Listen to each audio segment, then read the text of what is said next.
Ragu terhadap Al-Quran bisa menyebabkan orang itu keluar daripada Islam. Nah, ini tantangan Al-Quran.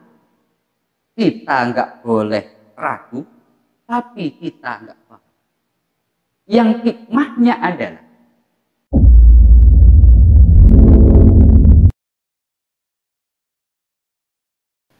bahwasanya Alif Lam Mim itu merupakan satu ayat yang oleh kita tidak mungkin bisa diketahui artinya. Tetapi dilanjutkan, Dzalikal kitabu la raiba. Kitab ini tidak ada keraguan sedikit pun di dalamnya. Kita itu nggak ngerti, tapi kita nggak boleh ragu. Anda nggak paham, tapi Anda nggak boleh ragu. Ini pembukaan surat Al-Baqarah. Dalam kitab ini disebutkan Alif Lam Mim. Allahu a'lamu bimuradi bidzalik. Yang tahu artinya itu hanya, tapi disebutkan dzalika ay hadzal kitabu alladzi yaqra'uhu Muhammadun, yakni kitab ini yang dibaca oleh Muhammad. La raiba fihi ay la syakka fihi. Tidak ada keraguan sedikit pun di dalamnya bahwa itu dari Allah Subhanahu wa taala. Kita nggak paham, tapi kita nggak boleh ragu. Ini satu gambaran seperti di dalam agama itu kadangkala ketika kita ibadah kita itu tidak dituntut untuk paham, tapi yang penting yakin. Kita tidak dituntut untuk memahami, tapi yang penting dilakukan. Kenapa sholat duhur itu 4 rakaat? Saya nggak paham, tapi harus sholat. Nggak boleh ragu. Kenapa anjing itu atau babi itu haram? Kita nggak paham, tapi kita nggak boleh ragu.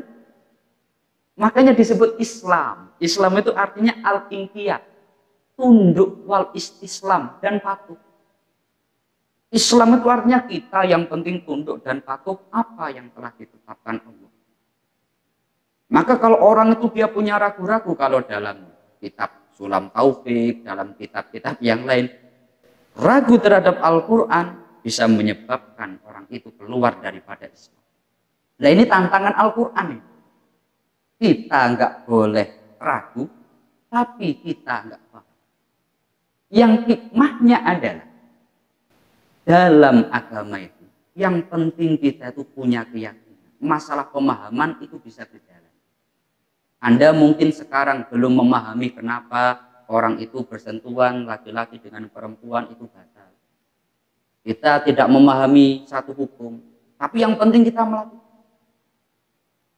Kalau dalam tafsir Ibnu Katsir itu dalam tafsir Mafatihul Ghaib itu ada satu penjelasan yang sangat baik untuk mengantarkan kita pada pemahaman ayat ini.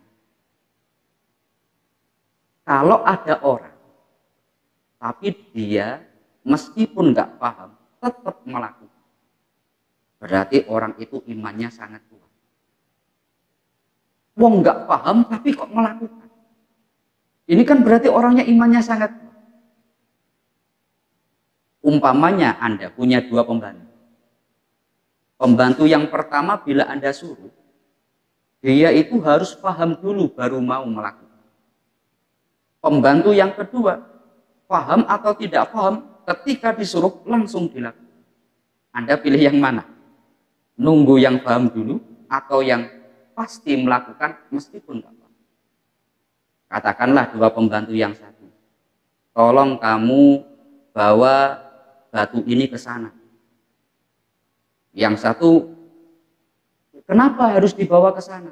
Kan sudah bagus batunya di sini, udah bawa ke sana biar tidak mengganggu jalan. Oh iya bagus, akhirnya. Pembantu yang kedua, tolong angkat batu ini ke sana. Dia nggak tanya, langsung menjalan. Pembantu yang pertama, dia untuk melakukan satu perkara, menunggu dia paham. Bisa jadi dia sebetulnya hanya mengikuti pikirannya. Dia untuk paham harus diakal atau difahami dulu. Tanpa sadar dia sebetulnya bukan berdasarkan ketaatan, tapi berdasarkan akalnya. Tapi yang kedua, paham atau tidak paham, yang penting dia melakukan. Maka orang yang seperti ini, orang yang betul-betul taat akan ketentuan Anda sebagai Tuhan.